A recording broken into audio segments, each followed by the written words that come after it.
Bom dia, sem mais delongas, cá estamos nós para a segunda parte da nossa aula sobre a independência, ok? Então, na aula passada nós vimos que o processo de independência do Brasil, na verdade, foi uma negociação entre Portugal e a colônia brasileira.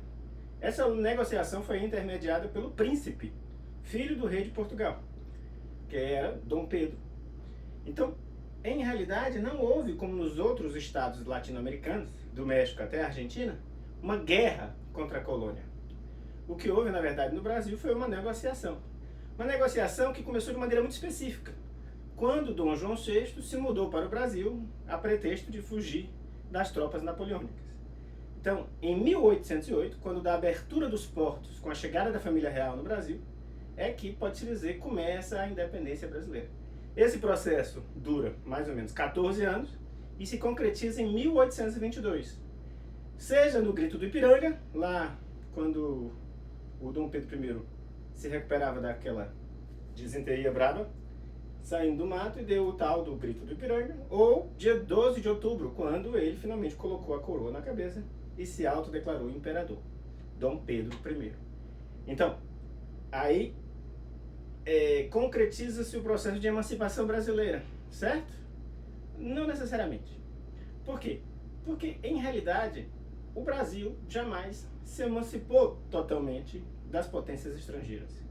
Pode-se dizer que, em 1822, há uma ruptura, já começada em 1808, com Portugal, que era a metrópole tradicional que colonizava o Brasil, já desde 1500 e pouco. Mas pode-se dizer que estreita-se aí a dependência do Brasil com outras potências estrangeiras. O primeiro caso é a Inglaterra. A Inglaterra, ela fazia negócios com o Brasil intermediada por Portugal.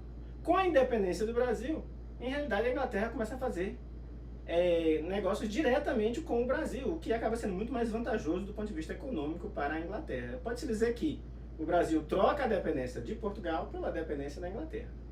Bom, feito o processo de independência, embora um processo de independência muito específico, né? Já afinal, entre todos os países da América Latina, somente o Brasil permanece sendo uma monarquia, e ainda mais uma monarquia dominada pelo príncipe da ex-metrópole, né? Os Estados Unidos, que foi o grande pioneiro nessa história de independência, eles são o primeiro a reconhecer a independência do Brasil. Né? Eles tinham interesse em que todas as colônias da América se tornassem independentes, né? Até porque para facilitar os negócios, né? Então, a independência do Brasil é reconhecida primeiramente pelos Estados Unidos, né?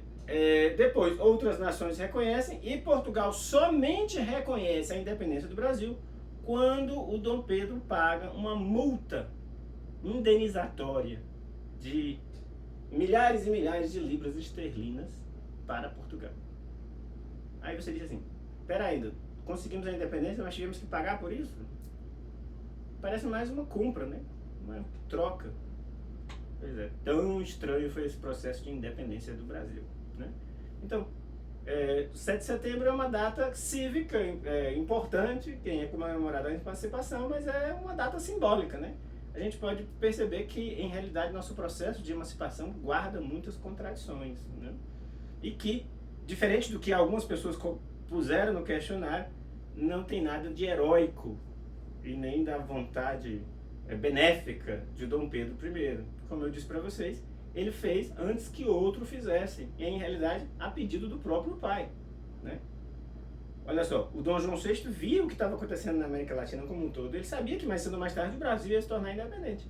Então, ele pensou, melhor que o meu filho faça antes que outro aventureiro o faça. Então, na verdade, como é muito comum na história do Brasil, a gente ainda vai ver muito isso, foi uma espécie de império das circunstâncias, né? É uma negociação que acabou gerando a independência do Brasil. Como vocês veem, não tem nada de heróico, né?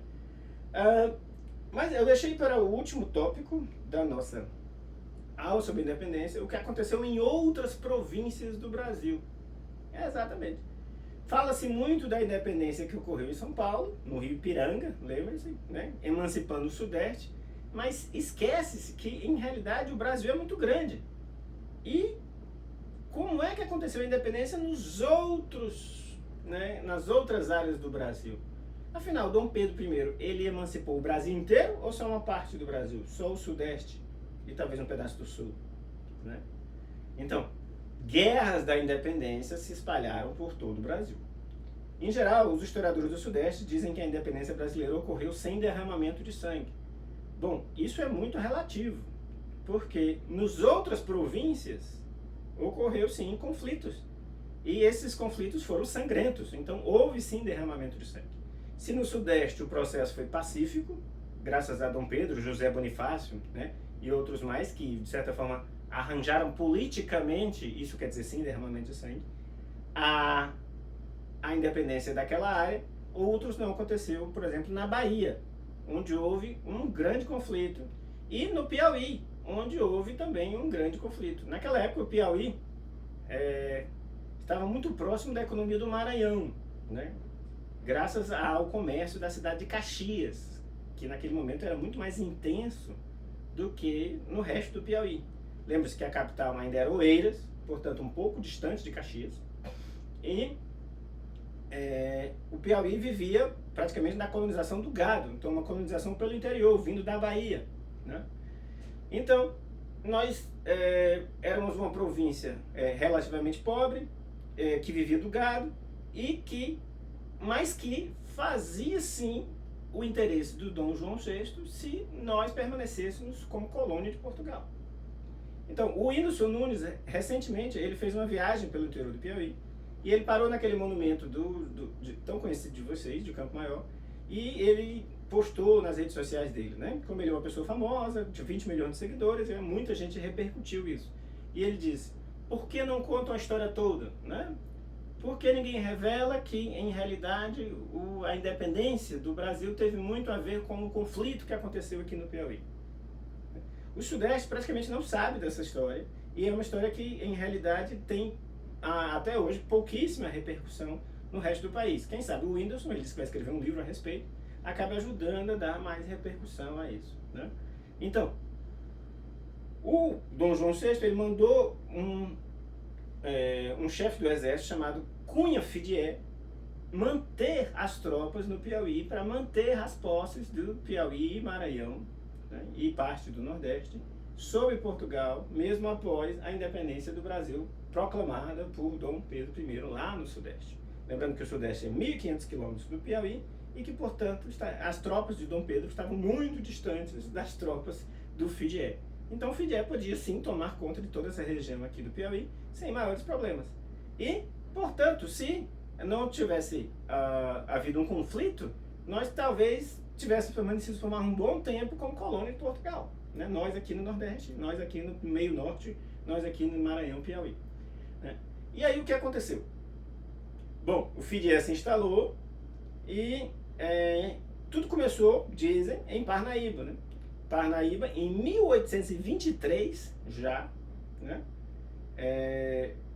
teria proclamado a independência quando as notícias, que demoravam um pouquinho para chegaram dizendo que o Sudeste já estava independente de Portugal. Então, a Câmara de Parnaíba proclamou a independência em consonância com a de Dom Pedro. O Major Fidié, sabendo do que estava acontecendo em Parnaíba, colocou as tropas em marcha para tomar Parnaíba. E, à medida que ele avançava, ele ia também reforçando o domínio português em todos os lugares do Piauí. Ao chegar em Parnaíba, ele, na verdade, não encontrou a elite que tinha proclamado a independência, porque eles tinham fugido para a cidade cearense de Granja, né? Os historiadores piauienses, bastante ufanistas, dizem assim: aplicaram a tática da terra arrasada, tal como os gregos com a chegada dos persas, né? Na verdade, não foi tão heróico assim, certo? Eles só fugiram e o Fidié chegou e pá, a cidade estava vazia, pelo menos da elite, né? O povão estava lá, mas o povão, como eu disse para vocês, não participou dos processos de independência, né? Meio que assistiu tudo meio de longe, né? E aí, Fidié toma a cidade e prepara suas tropas, né, para uma eventual, né, revolta que pudesse acontecer, né, no Piauí. Ele sabe então que mais para o sul do estado e para o lado do Maranhão, tropas estão se reunindo para proclamar a independência também ali naquela região, tá? E aí ele desce mais uma vez o Piauí na direção de Caxias. E aí, quando chega nas margens do riacho Genipapo, eu estou recebendo um aviso aqui de que nossa aula precisa ser encerrada nesse momento, então eu vou gravar um vídeo de mais 10 minutos para vocês concluindo essa história.